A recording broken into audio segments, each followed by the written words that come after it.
A number of years ago, I was called up by the organization that does the Lag B'Omer parade, and they asked me, could you please speak? We're going to have a Lag B'Omer parade in the yard of Montauk Junior High School, and we're going to have a few thousand kinderlich over there.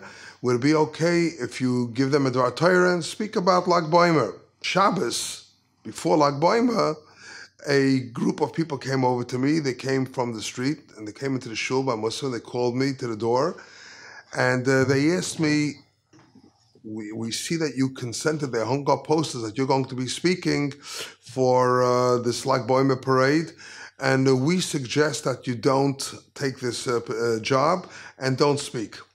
I said, listen, I daven over here in Amunas Yisrael.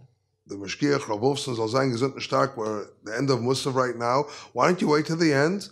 And we'll go over and ask a Shaila. Well, it's Das Torah, was sagt. After davening, I went over to the Mashgiach, soll sein gesund und stark, and I asked him, what does the Mashgiach think I should do? People came to tell me I shouldn't be part of this. I don't understand why, what. I asked them to come to speak to you afterwards, and they refused. He said, what could be better than being mechazik Yiddish kinder? It's the best thing. Of course you should go and al yevosh min amaligim. Don't be embarrassed. Just do what you have to do and go and with hatzlacha. Well, sure enough, Lag B'Omer, the Rabbeinu Shalom brought out Hoitzi Chama min Artika. It was a beautiful, gorgeous day, stunning blue sky, and the whole Montauk High School yard was filled with chairs, and there wasn't an empty seat. Kenai Nahara, thousands of kids gathered. It was a Kiddush Kavod Shemayim that I haven't seen in a long time, and Mamish brought me to tears. A few people stopped me, and they told me that you're mixing into wrong parties. I said, I don't know if I'm wrong parties. I know one thing. I'm a member of Klal Yisrael, and that's the way I wanted to be. Vizehu. But it was uncomfortable. Of course, some people were giving me a little rough time. But time went on, and everything was forgotten. It came to the point, Baruch Hashem, I married a few children, and now I had a daughter that was ready for marriage. Shidduchim were coming in, she was a wonderful girl, and it came one point in Chodesh Elul that I had like a list of 20 wonderful bachrim to choose from. And I was sure, okay, here it goes, there's no problem here. Kanai Nahara, a girl with so many shidduchim, I just have to be selective which one.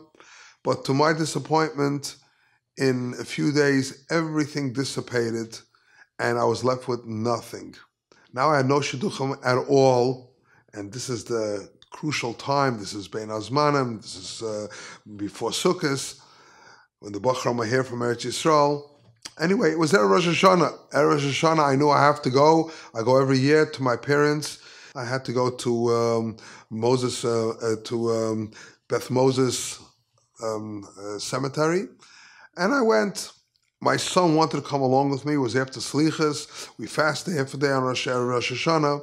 And my son tells me, he says, Tati, if we're passing by on the belt, don't you pass by the oil of the Lubavitcher Rebbe?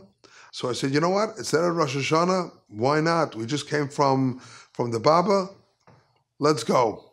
I came in. I wrote a kvittel. And I just was mechaven. I said, Rabbeinu Shalom, in the schus that I followed and I did what I was supposed to do, l'chvoid Rav Shimon Yochai, and I know this was the Ratzon of the Lubavitcher Rebbe, I ask Rebbeinu Shalom, please, b'schusoi, I should be helped that my daughter should find the shidduch b'karev u'b'kalas. And I took the kittel, I ripped it up, and I had in mind, and I said also, the Rebbe weist, as ich hab gehat redifes for them, that I was a nirdik for this by some people, and I'm a very neutral person. I don't like to get involved in anything, but I did it anyway because I know that this is the right thing, and I hope this chus will be meritful that my daughter can have a shidduch b'karev b'kalas. A few hours later, about 4 o'clock in the afternoon, I got a phone call. Who's on the phone? Rabosha. Rabosha, I got your phone call before. I didn't call you because I'm going to come back tonight. I'm going to see you later on by Mincha. So I'll see you then. I'll speak to you. I figured, what's the problem? He said, no, I got to speak to you right now. I said, what's the emergency? He says, I'm not going to say it's an emergency, but I want to read you a shidduch for your daughter. So I said, that's what you have to call me? Erev Rosh Hashanah, you have nothing else but that? And he tells me, I feel there's something pressing me that I got to get this off my chest now before I see you. And I'm asking you, you know the people. The father of the boy's name is Shmuel Horowitz, and the Bacher, his name is Yitzchak Meir. And I said, you know what, I'll think about it. He said, yeah, but get back to me. Ma Osa Kodesh Baruch Hu, Aser Shemei Tshuva, and I was invited to a bris, and Shmuel Horowitz, the father of this boy, was also invited to the same bris. And we sat down next to each other. And he smiles to me, and I say, I understand why you're smiling. They read us a shidduch Erev Rosh Hashanah, and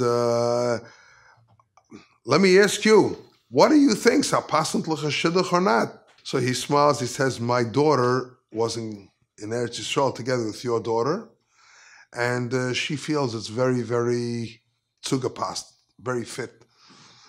So I said, you know what? If that's the case, let's go on with it. I met him, they met here.